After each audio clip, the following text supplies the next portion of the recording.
Capítulo 10.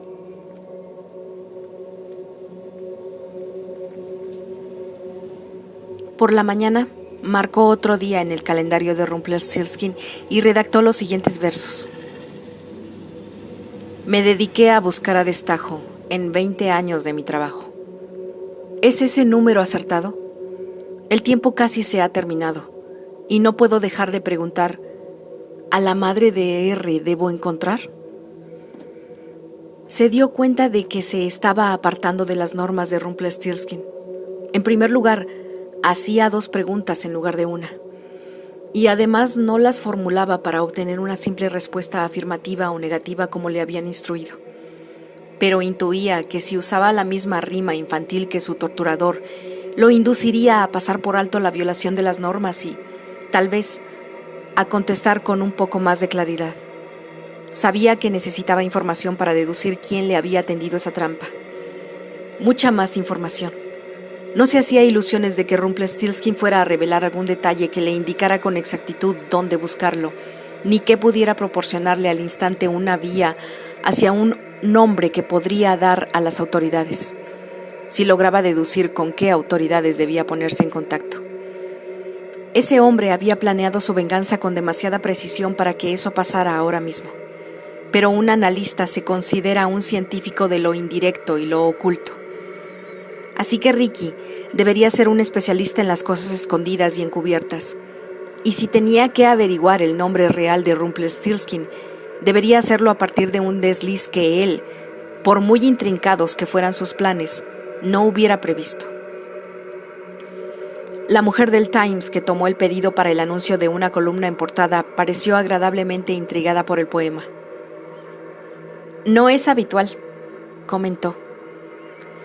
Suelen ser anuncios del tipo felices bodas de oro, papá y mamá, o ganchos publicitarios para algún producto nuevo que alguien quiere vender.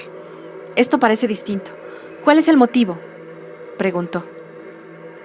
Forma parte de un elaborado juego, contestó Ricky, procurando ser educado con una mentira eficiente. Una diversión veraniega de un par de amigos a los que nos gustan los acertijos y los rompecabezas. Vaya, replicó la mujer. Suena divertido. Ricky no respondió, porque aquello no tenía nada de divertido. La mujer del periódico le leyó el poema una última vez para asegurarse de haberlo anotado bien, y luego le tomó los datos. Le preguntó si quería que le mandara una factura o que le cargara el importe a una tarjeta de crédito. Se decidió por esta última opción. Oyó a la mujer teclear en el ordenador los números de su visa a medida que se los iba diciendo. Bien, eso es todo, añadió la mujer. El anuncio saldrá mañana. Buena suerte con el juego. Espero que gane. Yo también, dijo. Le dio las gracias y colgó. Volvió a concentrarse en el montón de notas y expedientes. Delimita y elimina, pensó. Sé sistemático y meticuloso. Descarta a los hombres o descarta a las mujeres. Descarta a los viejos. Concéntrate en los jóvenes.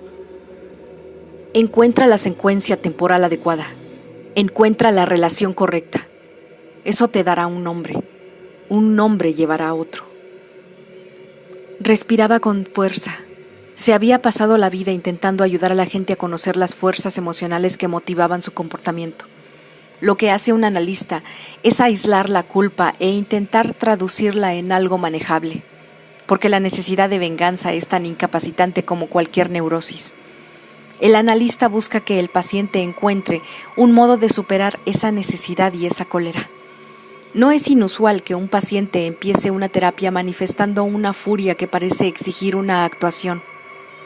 Se elabora un tratamiento destinado a eliminar ese impulso, de modo que pueda seguir con su vida sin la necesidad compulsiva de vengarse. Vengarse, en su mundo, era una debilidad, quizá hasta una enfermedad. Ricky meneó la cabeza. Mientras procuraba revisar lo que sabía y cómo aplicarlo a su situación, sonó el teléfono del escritorio. Lo sobresaltó y dudó antes de cogerlo, pensando que podía ser Virgil. No lo era. Se trataba de la mujer de los anuncios del Times. ¿El doctor Starks? Sí. Lamento tener que llamarle, pero hemos tenido un problema. ¿Un problema? ¿Qué clase de problema? La mujer vaciló, como si le costara hablar. La tarjeta Visa que me dio está cancelada. ¿Está seguro de haberme dado bien el número? ¿Cancelada? Ricky se sonrojó y afirmó, indignado. Eso es imposible. Bueno, a lo mejor lo anoté mal. Ricky sacó la tarjeta para volver a leer los números, pero esta vez despacio. Pues el número para el que pedía autorización, dijo la mujer. Me lo devolvieron diciendo que la tarjeta había sido cancelada recientemente. No lo entiendo, repuso Ricky con frustración creciente.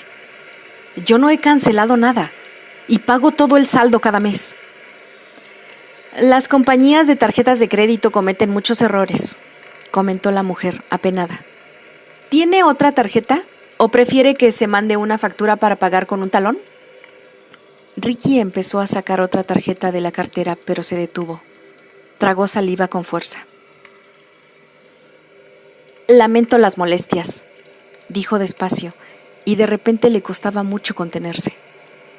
Llamaré a los de la Visa. Mientras tanto, mándeme la factura, por favor. La mujer accedió y comprobó su dirección. Suele pasar, añadió. ¿Perdió la cartera? A veces los ladrones obtienen el número en extractos viejos que se han tirado. O compramos algo y el dependiente vende el número a un sinvergüenza. Hay millones de maneras de falsificar las tarjetas, doctor. Pero será mejor que llame a Visa y lo solucione. O acabará recibiendo cargos que no son suyos. En cualquier caso, seguramente le mandarán una tarjeta nueva en un par de días. Descuide, dijo Ricky, y colgó. Despacio, extrajo todas sus tarjetas de crédito. No sirven de nada, se dijo. Las han cancelado todas. No sabía cómo, pero sabía a quién. No obstante, empezó el tedioso proceso de llamar para averiguar lo que ya sabía. El servicio de atención al cliente de las distintas compañías fue agradable, pero no demasiado servicial. Cuando intentaba explicar que él no había cancelado las tarjetas, le informaban que sí lo había hecho. Era lo que aparecía en el ordenador y lo que ponía el ordenador tenía que ser cierto. Preguntó a cada compañía cómo había sido cancelada la tarjeta y cada vez le contestaron que la petición se había hecho electrónicamente a través del Internet.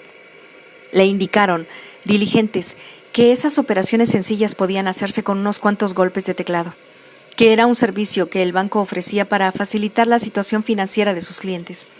Aunque Ricky, en su situación actual, podría haber discutido ese punto. Todos le ofrecieron abrirle cuentas nuevas. Dijo a cada compañía que ya la llamaría. Luego tomó unas tijeras y cortó los inservibles plásticos por la mitad. No se le escapaba que eso era precisamente lo que algunos pacientes se habían visto obligados a hacer cuando habían superado su crédito e incurrido en gravosas deudas. Ricky no sabía hasta qué punto habría logrado Rumpelstiltskin penetrar en sus finanzas. Ni cómo. Deuda. Es un concepto próximo a su juego, pensó. Cree que le debo algo que no puede pagarse con un talón o una tarjeta de crédito. Por la mañana tendría que hacer una visita a la sucursal de su banco. También telefoneó al hombre que se encargaba de su modesta cartera de inversiones y le dejó un mensaje pidiendo que el corredor le devolviera la llamada lo antes posible. Después se recostó un momento e intentó imaginar cómo Rumpelstiltskin habría accedido a esa parte de su vida. Ricky no sabía nada de informática. Sus conocimientos de Internet, páginas web, chats, ciberespacio, se limitaban a estar vagamente familiarizado con las palabras, pero no con la realidad. Sus pacientes hablaban a menudo de una vida conectada a Internet y, de ese modo, se había hecho alguna idea de lo que un ordenador podía hacer, pero más aún de lo que un ordenador les hacía a ellos. Jamás había tenido interés en aprender nada de eso. Efectuaba sus anotaciones con bolígrafo en libretas. Si tenía que redactar una carta, usaba una antigua máquina de escribir eléctrica que tenía más de 20 años y que guardaba en un armario. Pero tenía ordenador. Su mujer había comprado uno el año en que había enfermado y lo había actualizado un año antes de morir. Sabía que ella lo utilizaba para conectarse con grupos de apoyo a los enfermos de cáncer y para hablar con otras víctimas de la enfermedad en ese mundo curiosamente impersonal de Internet. No había participado con ella en esas cosas, pensando que respetaba su intimidad al no inmiscuirse, aunque también podría haber pensado que no mostraba suficiente interés. Poco después de su muerte, había quitado la máquina de la mesa del rincón del dormitorio que su mujer ocupaba cuando conseguía reunir energía suficiente para levantarse de la cama y la había guardado en los trasteros del sótano del edificio. Tenía intención de tirarlo o de donarlo a una escuela o biblioteca, pero aún no lo había hecho. Pensó que ahora lo necesitaría. Porque sospechaba que Rumpelstiltskin sabía usar muy bien un ordenador. Se levantó del asiento, decidido a recuperar el ordenador de su difunta esposa. En el cajón superior derecho de la mesa guardaba la llave de un candado y la cogió. Se aseguró de cerrar con llave la puerta de su casa y bajó en ascensor hasta el sótano. Hacía meses que no iba a los trasteros y arrugó la nariz al oler su aire mohoso y viciado. Tenía un matiz rancio y nauseabundo que el calor diario incrementaba. Salir del ascensor le produjo una opresión en el pecho. Se preguntó por qué la dirección del edificio no limpiaba nunca esa zona. Pulsó el interruptor de la luz y se encendió una bombilla pelada que daba escasa luz al sótano. Donde quiera que se dirigiera, proyectaba sombras y cruzaba obscuridad y humedad. Cada uno de los 6 pisos del edificio tenía un trastero delimitado por una tela metálica clavada a unas estructuras baratas de madera con el número del piso. Era un lugar de sillas rotas y cajas de papeles viejos, bicicletas oxidadas, esquíes, baúles y maletas innecesarias. La mayoría de las cosas estaba cubierta de polvo y telarañas, y casi todo se incluía en la categoría de algo un pelín valioso para tirar, pero no tanto como para tenerlo a mano cada día. Cosas reunidas con el tiempo que habían descendido a la categoría de mejor guardarlo porque algún día podríamos necesitarlo, aunque eso es difícil. Ricky se agachó un poco a pesar de que no tocaba el techo. Impulsado por el ambiente cerrado, se acercó a su trastero con la llave en la mano. Pero el candado estaba abierto. Colgaba del cerrojo como un adorno olvidado en un árbol de Navidad. Lo observó más de cerca y vio que lo habían reventado. Retrocedió un paso, sorprendido, como si una rata hubiera pasado corriendo frente a él. Su primer impulso fue dar media vuelta y correr. El segundo, avanzar. Fue lo que hizo. Abrió la puerta de tela metálica y vio que lo que había ido a buscar, la caja que contenía el ordenador de su mujer, no estaba allí. Se adentró más en el trastero. Su cuerpo tapaba en parte la luz, así que solo unas franjas afiladas de iluminación horadaban el espacio. Echó un vistazo alrededor y vio que faltaba otra cosa, un archivador de plástico donde guardaba sus ejemplares de las declaraciones de la renta. El resto de las cosas parecía intacto, si eso servía de algo. Prácticamente paralizado por una sensación abrumadora de derrota, regresó al ascensor. De vuelta a la luz del día y al aire más puro, y fuera de la suciedad y el polvo de los recuerdos almacenados abajo, empezó a pensar en el impacto que podrían tener el ordenador y las declaraciones de renta desaparecidos. ¿Qué me han robado?, se preguntó, y se estremeció al responderse. Es probablemente todo. Las declaraciones de la renta desaparecidas le provocaron una sensación horrible. No era extraño que Merlín supiera tanto sobre sus activos. Seguramente lo sabía todo sobre sus modestas finanzas. Una declaración de la renta es como un mapa de carreteras que abarca desde la identidad hasta las donaciones benéficas. Muestra todas las rutas recorridas en la existencia de uno, sin la historia. Como un mapa, indica a alguien cómo ir de aquí a allá en la vida de otra persona, dónde están las autopistas y dónde empiezan las carreteras secundarias. Lo único que le falta es color y descripción. El ordenador desaparecido también le preocupaba. No tenía idea de lo que quedaba en el disco duro, pero sabía que había algo. Intentó recordar las horas que su mujer había pasado ante esa máquina antes de que la enfermedad le robara incluso las fuerzas para teclear. Desconocía qué cantidad de su dolor recuerdos, ideas y recorridos electrónicos habría en él. Lo único que sabía era que un informático cualificado podía recuperar todo tipo de trayectos a partir de la memoria del ordenador. Supuso que Rumpelstiltskin tenía la habilidad necesaria para extraer de la máquina lo que ésta contuviera. Ricky se desplomó al llegar a su casa. Se sentía como si lo hubiesen cortado con una hoja de afeitar caliente. Miró alrededor y supo que todo lo que creía tan seguro y privado en su vida era vulnerable. Nada era secreto. De haber sido un niño, se habría echado a llorar en ese mismo instante. Esa noche sus sueños estuvieron poblados de imágenes sombrías y violentas. En uno, se vio intentando avanzar por una habitación mal iluminada, sabiendo todo el rato que si tropezaba y se caía, sería engullido por la penumbra del olvido. Pero aún así cruzaba la estancia con paso vacilante, agarrándose a paredes vaporosas con dedos entumecidos, en un recorrido que parecía imposible. Despertó en medio de la negrura de su habitación, preso de ese pánico momentáneo que se tiene al pasar de la inconsistencia a la conciencia. Con la chaqueta del pijama manchada de sudor, la respiración superficial y la garganta seca, como si llevara horas gritando desesperado.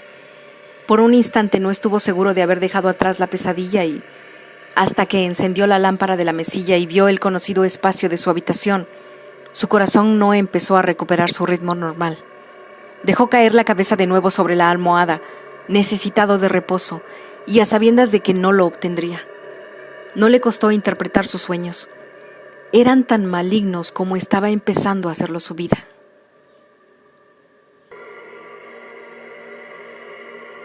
El anuncio apareció esa mañana en la portada del Times, en la parte inferior, como Rumpelstiltskin había especificado. Lo leyó varias veces y pensó que, por lo menos, daría a su torturador algo en qué pensar. No sabía cuánto tiempo tardaría en contestarle, pero esperaba alguna clase de respuesta con rapidez, tal vez en el periódico de la mañana siguiente. Mientras tanto, decidió que lo mejor sería seguir trabajando en el rompecabezas. Con la publicación del anuncio, sintió un sentimiento momentáneo e ilusorio de triunfo, como animado por haber dado un paso adelante. La desesperación abrumadora del día anterior al descubrir la falta del ordenador y el robo de las declaraciones de la renta quedada, si no del todo olvidada, por lo menos aparcada. El anuncio dio a Ricky la sensación de que por lo menos ese día no era una víctima. Se encontró concentrado, capaz de centrarse, con una memoria más aguda y precisa. El día le pasó volando, tan deprisa como lo habría hecho uno normal con pacientes, mientras recuperaba recuerdos y viajaba por su propio paisaje interior. Al final de la mañana, había elaborado 2 listas de trabajo independientes, limitándose aún al periodo que empezaba en 1975 y acababa en 1985. En la primera lista identificó unas 73 personas a las que había proporcionado tratamiento. Este variaba desde un máximo de 7 años para un hombre muy perturbado hasta 3 meses para una mujer que pasaba por una crisis matrimonial. Como promedio, la mayoría de sus pacientes se situaba en la gama de 3 a 5 años. En casi todos los casos se trataba de tradicionales análisis freudianos, de 4 a 5 sesiones semanales, con el uso del diván y las diversas técnicas de la profesión. En unos pocos no era así.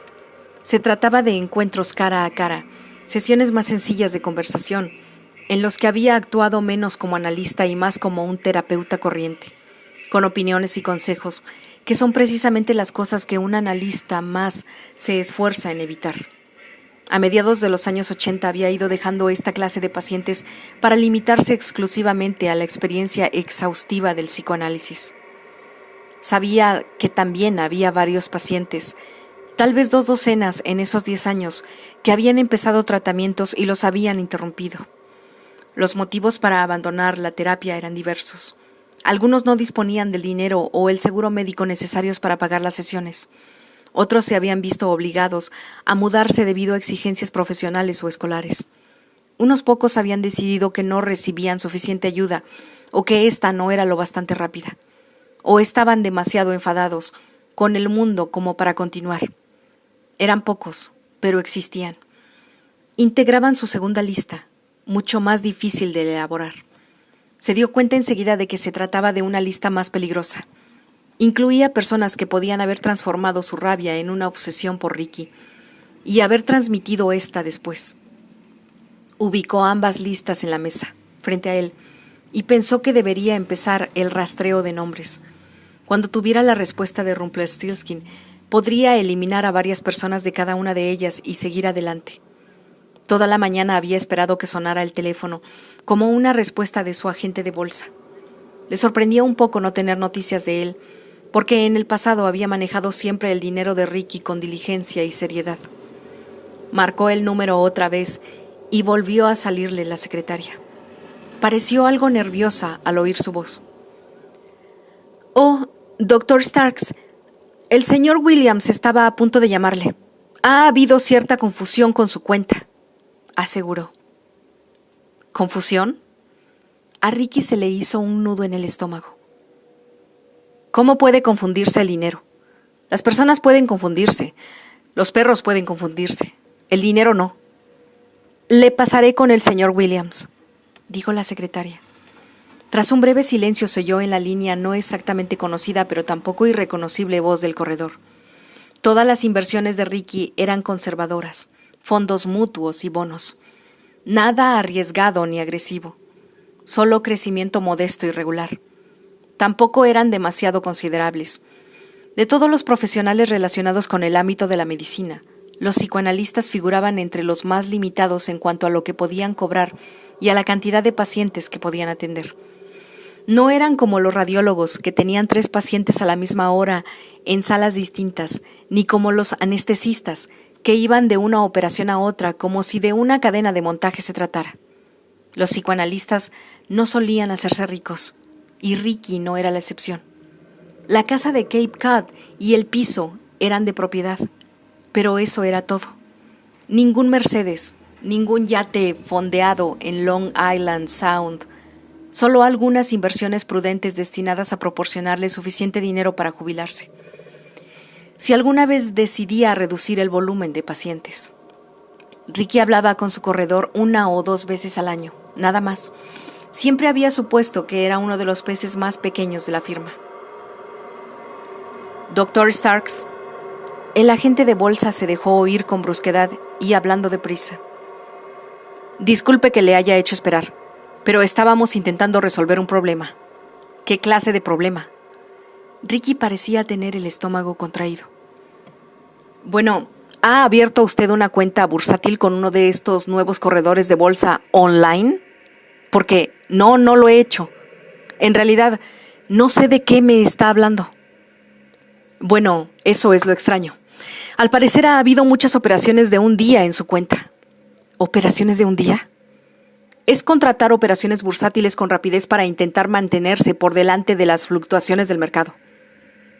Entiendo, pero yo no lo he hecho. ¿Alguien más tiene acceso a sus cuentas? Tal vez su esposa. Mi esposa murió hace 3 años, repuso Ricky con frialdad. Por supuesto, contestó el agente de inmediato. Lo recuerdo, disculpe. ¿Pero acaso alguien más? ¿Tiene hijos? No. ¿Dónde está mi dinero? Ricky fue cortante y exigente. Bueno, estamos comprobándolo. Puede convertirse en un asunto para la policía, Dr. Starks. De hecho, es lo que estoy empezando a pensar.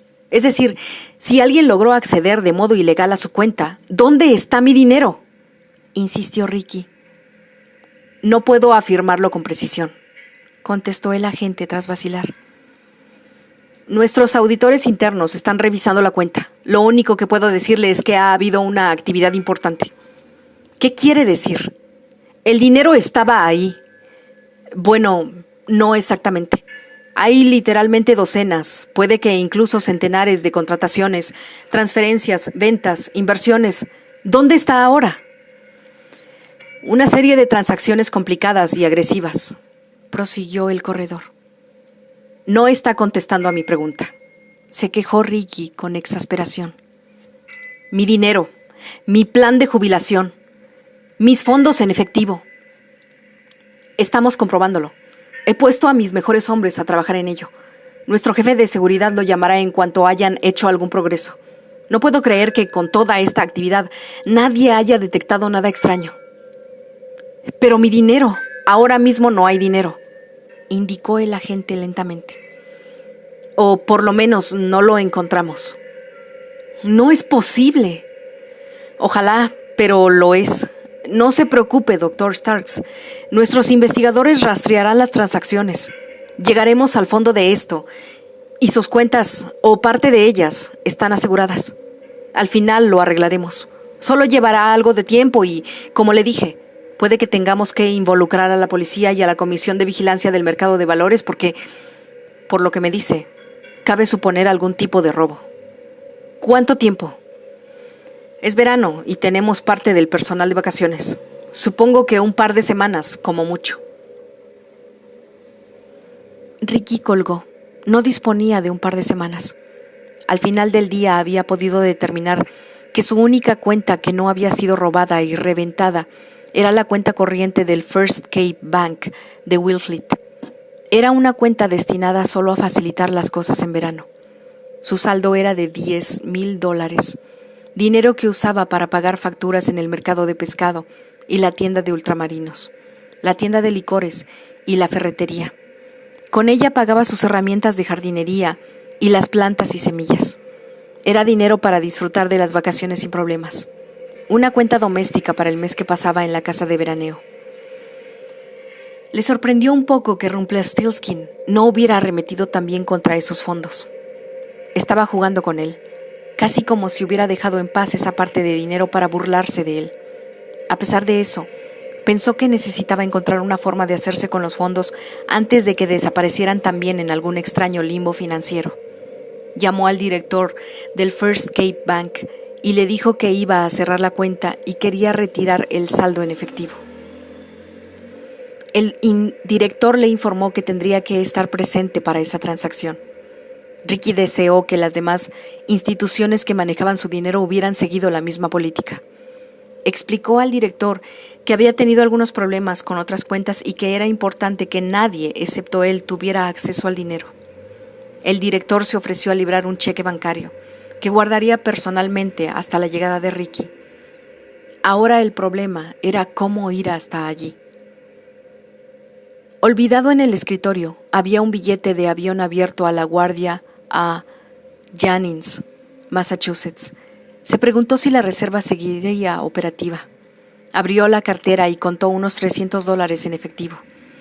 En el cajón superior de la cómoda de su dormitorio tenía otros $1,500 en cheques de viaje.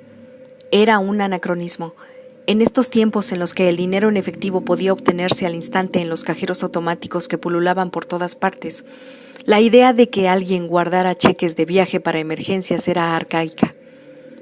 Ricky sintió cierta satisfacción al pensar que sus ideas anticuadas resultaran útiles. Se preguntó si no sería una noción que debería tener más presente, pero no tenía tiempo para cavilar acerca de ello. Podría ir a Cape Cod y volver. Tardaría 24 horas como mínimo. De pronto, lo invadió una sensación de letargo, casi como si no pudiera mover los músculos, como si las sinapsis cerebrales que emitían órdenes a los tendones y los tejidos de todo su cuerpo se hubieran declarado en huelga. Un profundo agotamiento que parodiaba su edad le recorrió el cuerpo. Se sintió torpe, estúpido y fatigado. Se balanceó en la silla con la cabeza echada atrás. Reconoció los signos de una incipiente depresión clínica con la misma rapidez con que una madre identificaría un resfriado al primer estornudo de su hijo. Extendió las manos delante para detectar algún temblor.